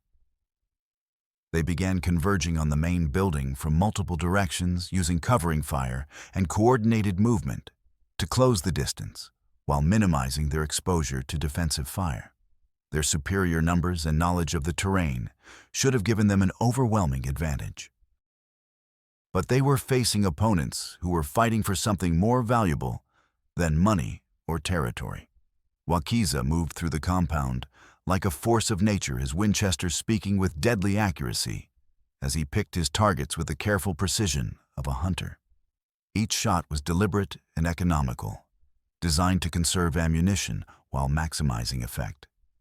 He had learned long ago that in a gunfight, the man who stayed calm and shot straight usually walked away, regardless of the numerical odds. His first target was a sentry posted near the main building, a man whose rifle could have commanded the entire compound. The 40-40-40 bullet took him center mass, spinning him around, before he collapsed without firing a shot. His second shot shattered the oil lamp in another building, creating confusion and eliminating a source of light that the defenders could have used to coordinate their movements. Henry proved to be a more formidable ally than anyone had expected. The old Springfield in his hands might have been obsolete by military standards, but it was still deadly accurate in the hands of someone who knew how to use it. His knowledge of the mine's layout allowed him to outflank Victor's men and attack from unexpected angles, his shotgun devastating at close range. But the most crucial intelligence came from Clara herself, during the brief lulls in the fighting. "There's a storage building behind the main office," she called out to Edwin during a momentary pause in the gunfire. "I heard women and children crying from inside when they brought me through earlier." Edwin nodded grimly and began making his way in that direction, his medical bag slung over his shoulder and his revolver ready for whatever he might encounter. What he found there confirmed his worst fears about the scope and brutality of the conspiracy they were fighting. The building contained more than a dozen women and children, all in various stages of malnutrition and abuse. Some were white captives like Clara had been taken from stagecoaches and isolated homesteads. But others were Native Americans who had been stolen from their families and held for ransom or sale to the highest bidder. Among them was a young Cheyenne girl who couldn't have been more than 12 years old, her dark eyes wide with terror and desperate hope as she saw Edwin's face in the lamplight. When she spoke, her voice was barely a whisper, but her words hit him like physical blows. "Are you the Dr. Yaji's father said you would come for us?" It was then that Edwin realized he was looking at Yaji's cousin, a girl who had disappeared from a different band 8 months earlier and been given up for dead by her grieving family. Her presence here proved that the trafficking operation was even more extensive and organized than they had suspected, reaching across tribal boundaries and state lines with ruthless efficiency. The discovery gave Edwin and the others a renewed sense of urgency. This wasn't just about stopping a criminal enterprise or rescuing Clara from her captors. It was about liberating people who had been written off as lost forever, whose families had mourned them as casualties of an unjust world. But rescuing the captives meant staying and fighting, which increased the risk for everyone involved. Victor's men were regrouping for another assault, and it was only a matter of time before they launched a coordinated attack that could overwhelm the defenders through sheer numbers and superior firepower. Wakiza found Clara crouched behind her makeshift barricade, methodically reloading the Derringer, with hands that shook only slightly. The small weapon held only 2 shots, but it was better than nothing, and her face showed the same grim determination that had carried her through everything else. "You hurt?" he asked, his voice tight with concern, despite the bullets whining overhead. "No," she replied, and then looked up into his eyes with an expression that made his heart skip a beat. "But Edwin found more prisoners, children. We can't leave them." He nodded, understanding the implications without needing explanation. Retreat was no longer an option, not when innocent lives hung in the balance. They would have to make their stand here, outnumbered and outgunned, and trust that their cause was just enough to carry them through. "Then we hold here until help comes," he said simply. "What if help doesn't come?" Wakiza's smile was grim, but determined the expression of a man who had made peace with his own mortality long ago. "Then we make sure evidence gets out, and we take many of them with us as we can." It was a stark choice, but it was also the right choice. They had come too far and learned too much to back down now, when the opportunity to expose and destroy the entire conspiracy was finally within their grasp. The final assault began just before dawn, as Victor's men launched a coordinated attack from 3 directions simultaneously. The defenders were outnumbered at least 4-1, but they had the advantage of fighting from prepared positions and the desperate motivation of people who knew they were fighting for their lives and the lives of others. The battle raged with an intensity that seemed to stretch minutes into hours. Gun smoke filled the air, making it difficult to see more than a few yards in any direction.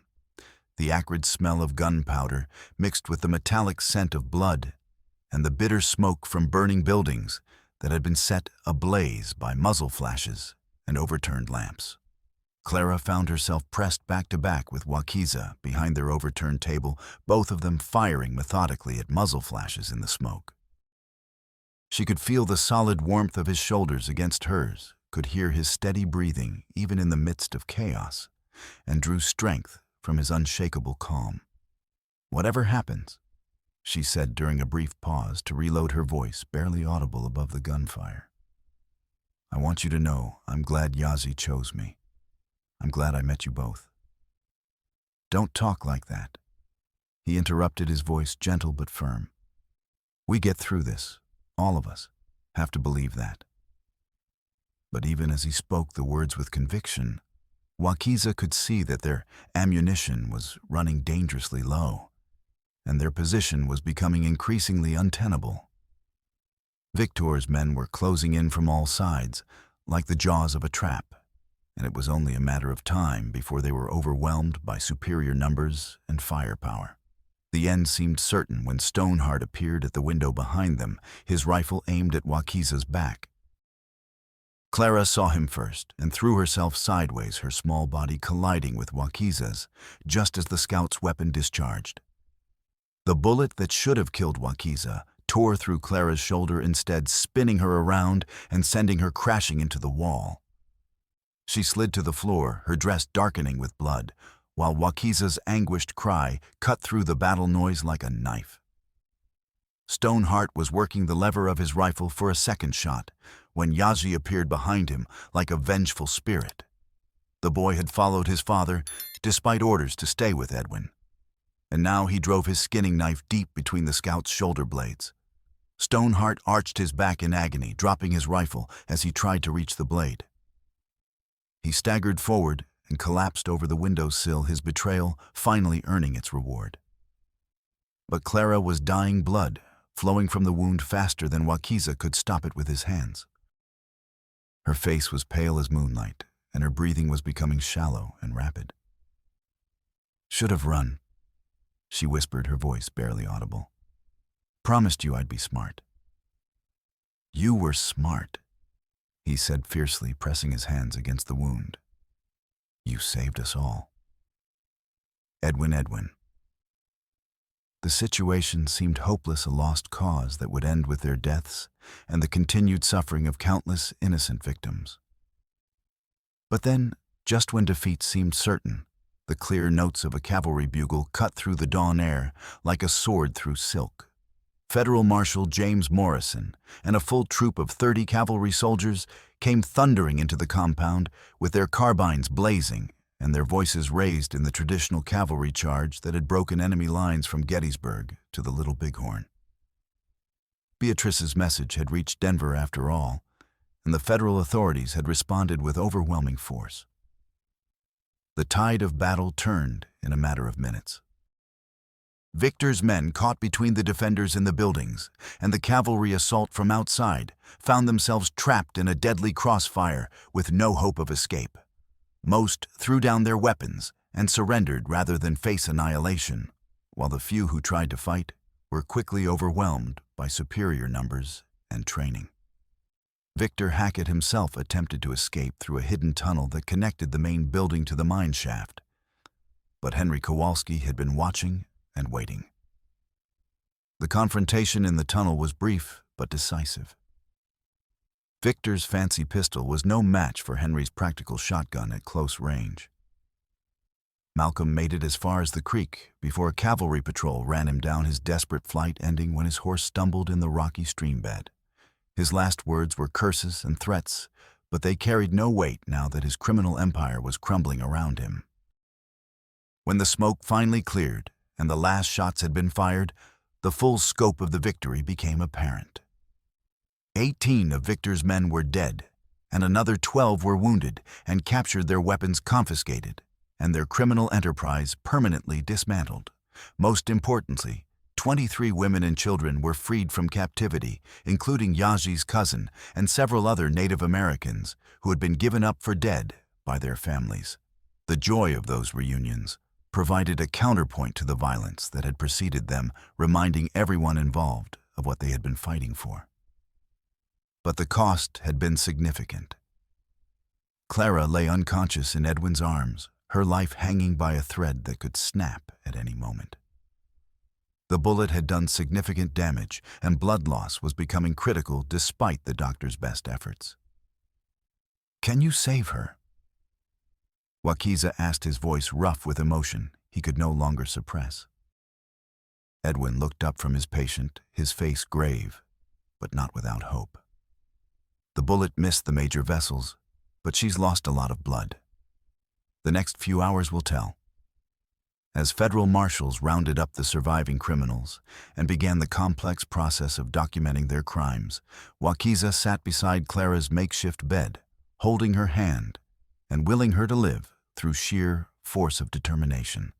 She had saved his life, had risked everything for people she barely knew, had shown a courage that put seasoned warriors to shame. The idea of losing her now, when they had finally won their battle against the forces of corruption and cruelty, was almost unbearable. But Clara was stronger than anyone had given her credit for, including herself. As the sun rose over the mountains and painted the eastern sky in shades of gold and crimson, her eyes fluttered open and focused on Wakiza's face. "Did we win?" She whispered, her voice barely audible, but filled with stubborn determination. "We won." He confirmed, his relief so profound that he could barely speak. "It's over, all of it." "Good," she said, managed a weak smile before drifting back into healing sleep. The battle was finished, but the real work was just beginning. There would be trials to attend, testimony to give, and a whole system of corruption to dismantle. But for now, in this moment, justice had prevailed, and the innocent had been protected. It was enough. 6 months later, the trials of the surviving conspirators had concluded with convictions that made headlines in newspapers from Denver to Washington, D.C. The evidence that Clara Wakiza and their allies had gathered at such great personal risk proved to be devastatingly comprehensive, leading to sentences that dismantled one of the largest abductions and forced servitude operations in the Western Territories.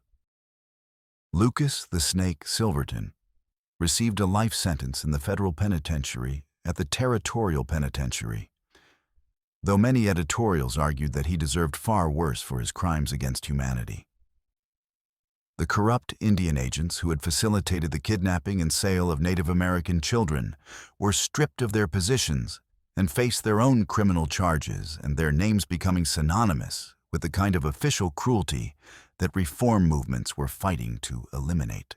Most importantly, federal authorities issued orders and prosecutions requiring strict oversight of all transactions involving Native American children, making it much harder for such operations to function in the future. Beatrice Morgan was appointed as the first territorial inspector for Native American affairs, a position that allowed her to continue her work protecting vulnerable children while ensuring that the lessons learned from the Quicksilver mine case were not forgotten. In Willow Springs, life had settled into a new rhythm that reflected the changes wrought by their shared ordeal. Edwin's medical practice was thriving, thanks in part to his newfound reputation as a man who would stand up to corruption regardless of the personal cost. Patients traveled hundreds of miles to be treated by the doctor, who had helped expose the trafficking ring, and his waiting room was seldom empty. Henry Kowalski had used the substantial reward money from the federal government to improve his farm and expand his livestock operation.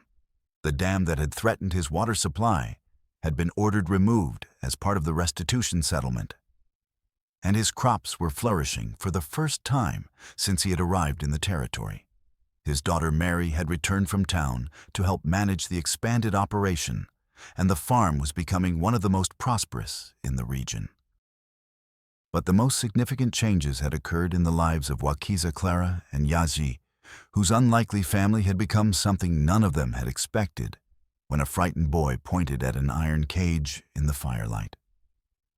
The road to that new family had not been smooth or easy. Clara's recovery from her gunshot wound had taken months, during which infection had threatened her life more than once. Wakiza had rarely left her bedside during those dark weeks, caring for her with a devotion that surprised even Edwin, who had seen many relationships tested by crisis. When she was finally strong enough to walk again, Clara had faced a decision that would determine the course of her remaining years. She could return east, where her story would make her something of a celebrity, and opportunities would abound for a woman with her experiences and connections. Or she could stay in a territory where her relationship with a Cheyenne warrior would mark her as an outcast from respectable society. The choice had been complicated by the attitudes of both communities.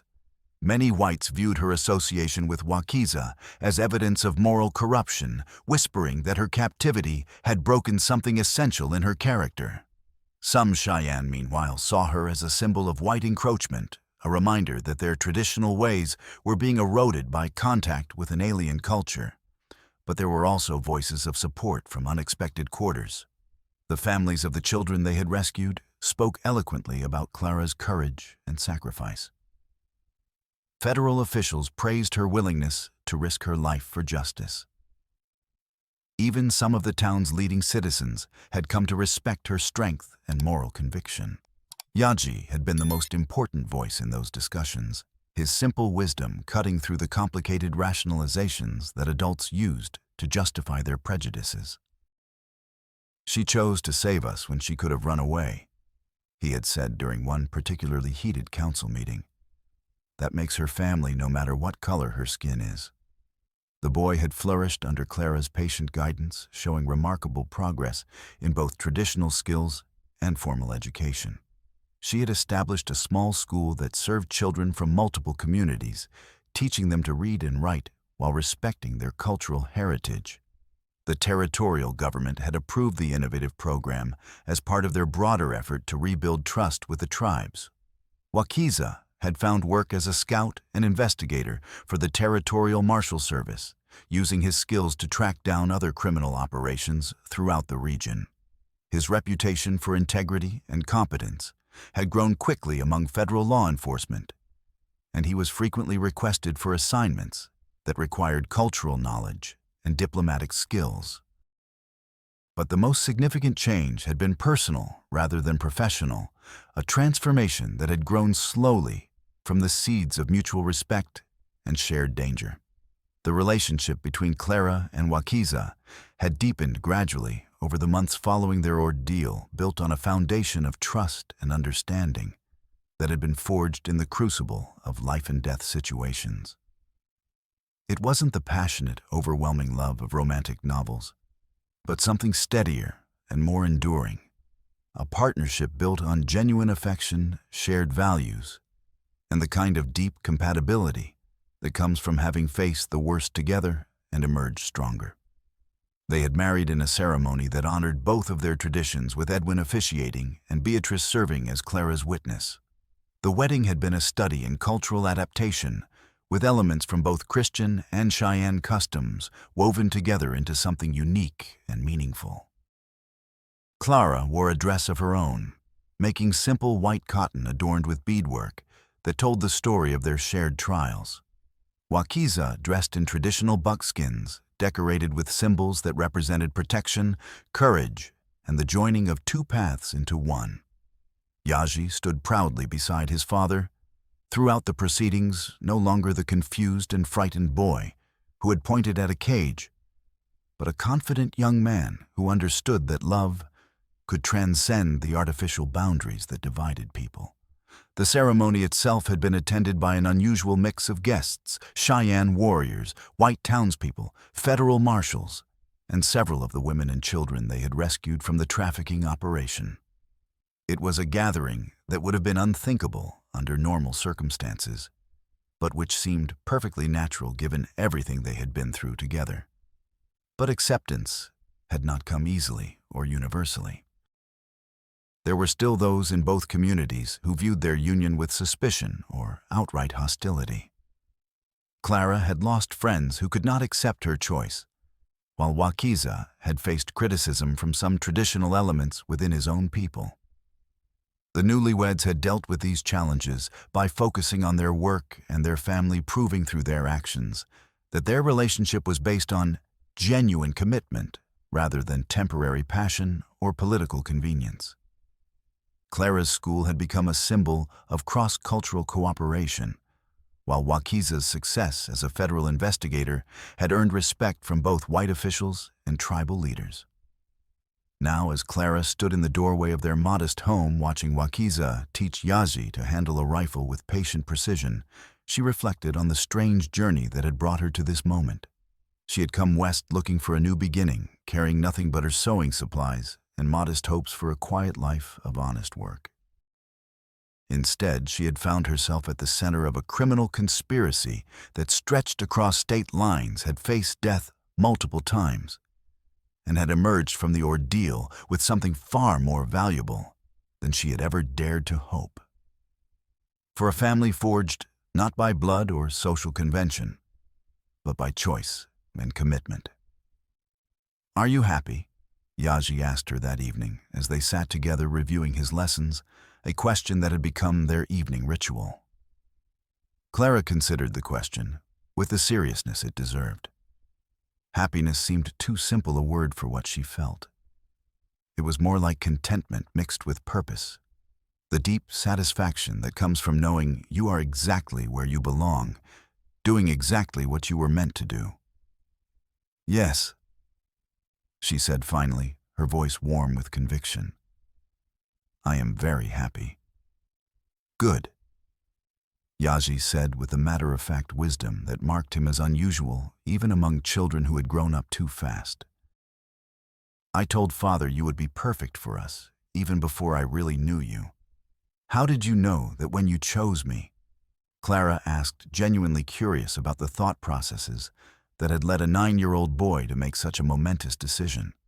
The boy shrugged in the universal gesture of childhood confidence. "I knew you were brave enough to help me when it was dangerous, and I knew you were kind enough to see me as worth helping. Father taught me that those are the most important things in a person." Later that night, as she lay beside Wakiza in their bed, listening to the sounds of the frontier settling into its nightly rhythm, Clara found herself thinking about the moment when everything had changed, when a frightened boy had pointed at a cage and chosen hope over fear, connection over isolation, love over safety. "Do you ever regret it?" she asked quietly, her voice barely audible in the darkness. "Taking such a risk on someone you didn't know." Wakiza was quiet for so long that she thought he might have fallen asleep. Then his arm tightened around her, drawing her closer against his warmth, and she felt him press a gentle kiss to the top of her head. "Never," he said simply, his voice rough with emotion. "You gave us back our lives, all of us." Outside their window, the familiar sounds of the frontier continued, as they had for countless generations, the distant call of a night bird, the whisper of wind through grass, the soft hoot of an owl calling to its mate. But somehow those sounds seemed less lonely now, less threatening, transformed by the knowledge that there were people worth fighting for and protecting. Clara closed her eyes and let herself drift toward sleep, secure in the knowledge that she had found her place in the world at last. Tomorrow would bring new challenges and new responsibilities. There was always another child who needed protection, another injustice that demanded attention, another family that needed healing. But she would face those challenges with the strength that came from being part of something larger than herself, supported by a love that had been earned through hardship and proven in the fires of adversity. The trafficking network had been destroyed, the criminals had been punished, and the victims had been rescued and restored to their families. Justice had been served, not through the dramatic gestures of dime novels or the simple solutions of fairy tales, but through the quiet courage of ordinary people who had chosen to do what was right despite the personal cost. It was exactly the kind of ending she had always hoped for, but never quite dared to believe possible in a world that seemed designed to crush such hopes. As the stars wheeled overhead in their ancient patterns and the frontier settled into its restless sleep, 3 people, who had been strangers to each other just months before, dreamed the peaceful dreams of those who had found their way home at last. Their love had been forged in fire and proven in blood, built on a foundation of mutual respect and shared sacrifice that would endure whatever challenges the future might bring.